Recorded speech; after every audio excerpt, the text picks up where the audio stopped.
6월 27일 목요일, 오늘 10% 이상 급등한 종목과 그 이유에 대해서 알아보겠습니다. 오늘 장은 오후 4시 키움증권 기준으로 코스피 지수는 0.29% 하락한 2784.06포인트로 마감했습니다.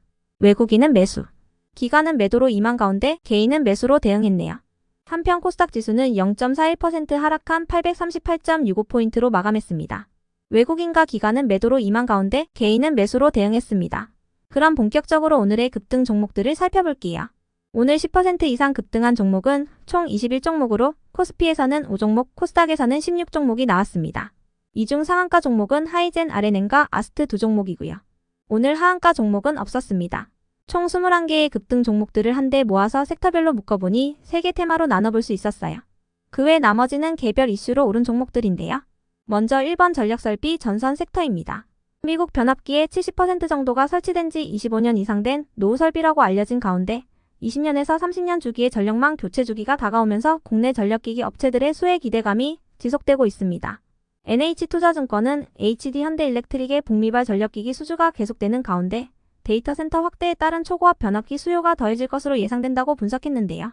이러한 분위기 속 정부가 용인 반도체 단지의 전력난을 해결하기 위해 드는 비용의 상당 부분을 지원하고 폭염에 대비한 전력 수급 대책기간 운영에 돌입했다는 소식도 전해지면서 전력 관련주들이 시장에서 지속 부각되었습니다. 다음은 이번 화장품 섹터입니다.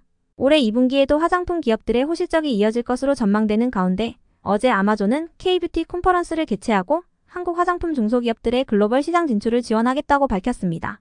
아마존이 K뷰티를 지원하는 것은 한류를 타고 한국 화장품의 인기가 급상승하면서 K뷰티 제품 판매량이 75% 증가했기 때문이라고 전해졌는데요.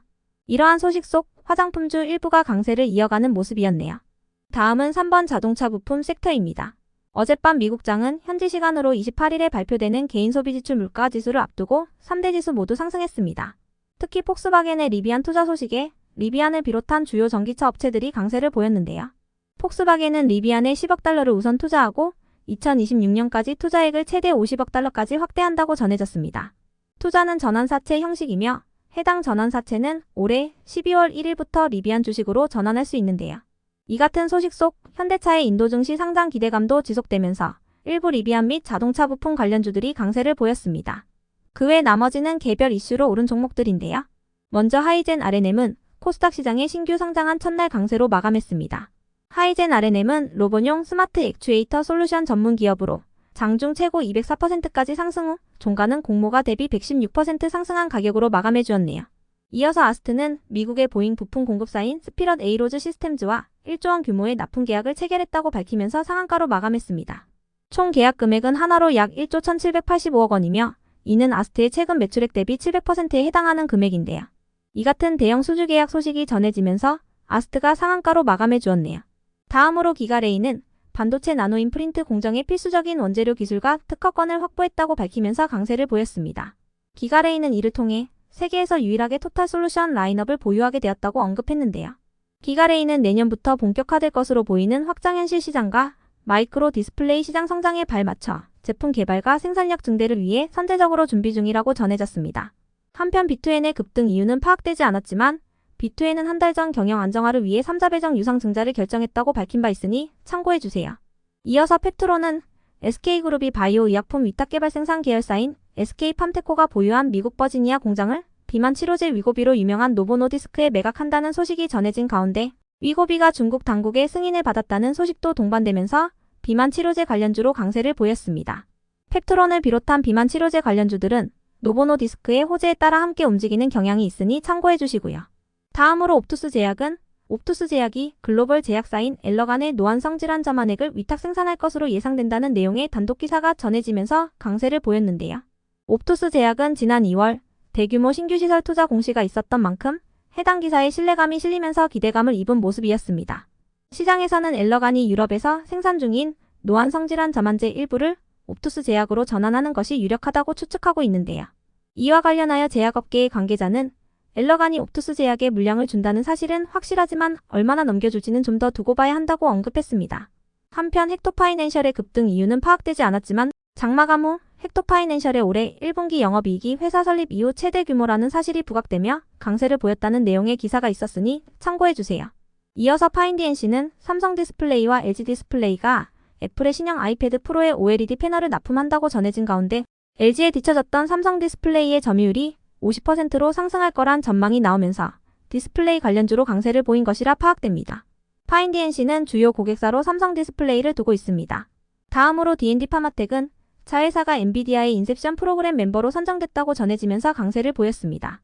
D&D 파마텍의 자회사인 볼터드식은 복수의 단일 세포를 동시에 분석할 수 있는 차세대 단일 세포 시퀀싱 기술 플랫폼과 GPU 기반의 인공지능 기술이 접목된 차세대 유전체 분석 기술을 개발한 바이오 기업인데요. 앞으로 엔비디아와의 협력을 통해 궁극적으로 동물 모델이 아닌 방대한 환자의 뇌조직 세포 정보에 기반한 빅데이터를 완성하고 이를 활용하여 파킨슨병과 알츠하이머 같은 퇴행성 뇌질환의 발병 원인을 규명하겠다고 밝혔습니다. 한편 셀리드는 유상증자 권리락 효과로 인해 강세를 보였다고 알려졌고요. 이어서 미래에셋 생명은 미래에셋 자산운용이 미래에셋 생명의 지분을 꾸준히 매입 중인 가운데 미래에셋 생명 상장 폐지를 추진하려는 것이 아니냐는 관측이 제기되면서 강세를 보였습니다. 미래에셋 자산운용은 5월부터 100만 주 이상의 미래에셋 생명 지분을 사들였으며 지분율은 작년 말 12%에서 현재 14%로 늘어났는데요. 최대 주주와 특수관계자 지분에 자사주까지 포함할 경우 대주주의 지분율은 82%까지 높아집니다. 자진 상장 폐지를 위해서는 발행 주식 총수의 95%를 확보해야 하는데요. 다만 미래에셋 생명과 미래에셋 자산운용은 자진 상장 폐지 계획은 없다는 입장을 고수하고 있으며 미래에셋 생명의 관계자는 주가가 저평가된 탓에 계열사에서 매수하고 있는 것이라 답했다고 전해졌습니다. 한편 지노믹트리의 급등 이유는 파악되지 않았지만 지노믹트리는 최근 방광암 조기 진단 제품인 얼리텍비의 성능 시험에서 유효성을 입증했다고 밝힌 바 있으니 참고해 주시고요. 끝으로 효성화학은 특수가스 사업부의 소수 지분이 아닌 경영권 지분을 매각하는 방향으로 선회했다는 소식이 전해지면서 강세를 보였습니다. 효성화학은 예비 인수 후보로 선정된 9개의 회사 가운데 스틱인베스트먼트와 IMM 프리빗 에쿼티 두 곳 사이에서 세부적인 조건을 조율하고 있다고 전해졌는데요. 시장에서는 스틱인베스트먼트가 가장 높은 가격을 제시했다고 보고 있습니다. 이르면 이번 주 중으로 우선 협상 대상자가 선정될 예정이며 매각 가격은 1조 5천억 원 안팎에서 결정될 것으로 전망되고 있습니다. 이러한 매각 기대감 속 효성화학이 강세로 마감해 주었네요. 그럼 오늘의 거래량과 거래대금 상위 종목들을 시장별로 살펴보고 마칠게요.